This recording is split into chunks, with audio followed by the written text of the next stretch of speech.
Today's question is a trigonometry question worth 25 marks. So in part A, we're being asked to prove the cosine rule, which is that for any triangle with sides A, B, and C and angle A squared is equal to B squared plus C squared minus 2BC cos A, which is written out for us here. So to start this question, we're simply going to draw a circle. So from this point forward, we're going to tackle this question as if it's a coordinate geometry question. And the center of our circle here is going to be the origin of the xy plane at 0, 0.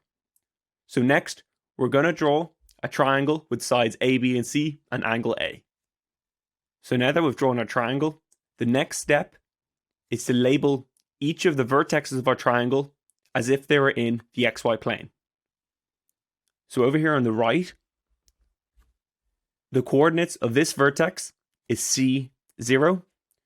And over here on the left, if we use trigonometry, we'd find that the coordinates of this top left vertex is B times cos A, B times sine A. So now, how we're going to prove our statement is we're going to find the distance between these two vertices which connect the side of the triangle A. So as you can see here, I've written out our formula for distance in coordinate geometry. And what we're going to do is we're going to label this vertex x1, y1, and this vertex x2, y2. So now what we can do is we can substitute our values for x and y into our distance formula and try prove our statement.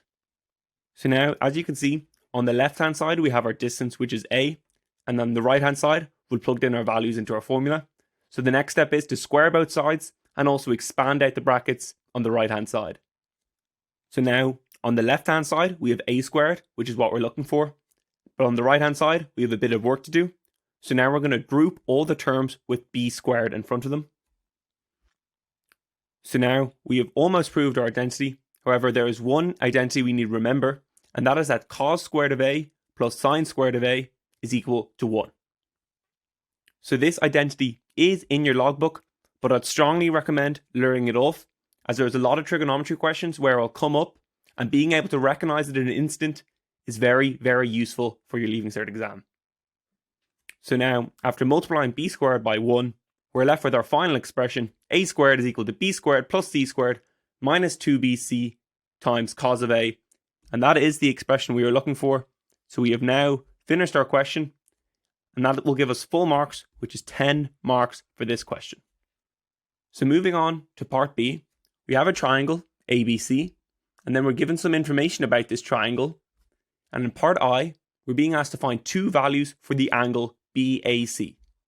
So first things first, to visualize this question, we're going to draw the triangle ABC. So when you're drawing out a triangle or any shape in an exam, it is important to remember it does not have to be to scale, and you are not being marked in it as it is simply for your own benefit, but they are really, really important. So we're being told that the angle ABC is 30 degrees, the side BC is equal to 15 centimeters, and the side AC is equal to 5√3 centimeters. So we can now answer our question given this information. So to answer this question, we're going to open up our logbook, and if you look on page 9, you'll see the sine rule here, and that is the equation that we're going to be using to answer our question. So as you can see, I've written down the sine rule here, which is a over sine A is equal to b over sine B. And that statement is exactly equivalent to sine A over A is equal to sine B over B. So now, instead of using the angle BAC, we're just going to call this theta. So we're going to say that BAC is equal to theta. So now when we're writing down theta, it's just going to be much easier in our question. So now we're going to use the sine rule to answer our question.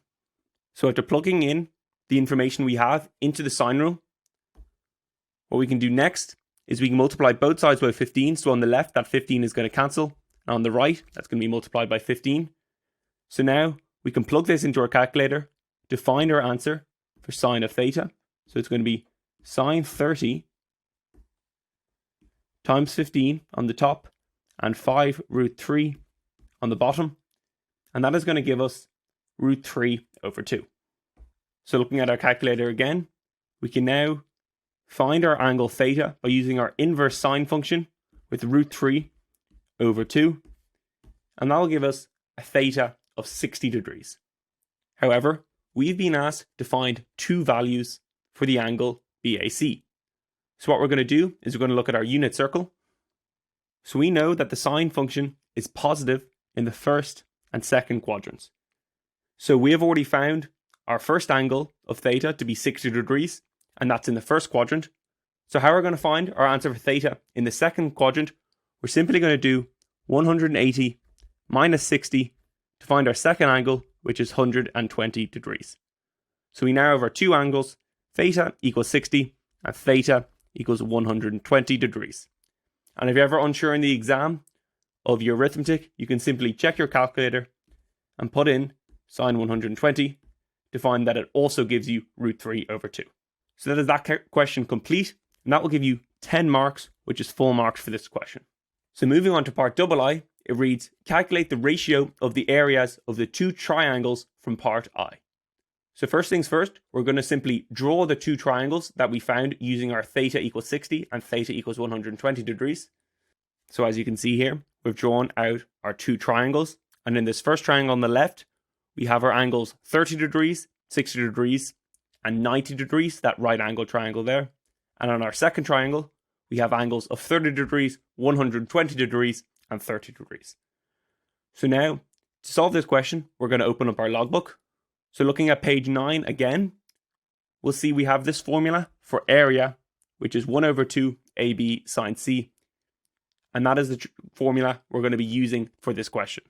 So as you can see, I've written down our formula back at our question. And we can now plug in our values that we have in our two triangles into this formula and find the ratio between these two areas to solve our question. So after plugging your numbers into your formula, you'll find these to be the two areas of the triangle. So the first triangle has an area of 75 root 3 over 2, and the second triangle has an area of 75 root 3 over 4. So the ratio of these two areas is, of course, 2 to 1. And giving that answer will give you full marks to this question, which is 5 marks. So I really hope you enjoyed today's video, which I hope helped you through some trigonometry questions. And if you enjoy these types of videos, make sure to check out our other videos on our channel. So I really hope you're having a nice day, and I'll see you soon.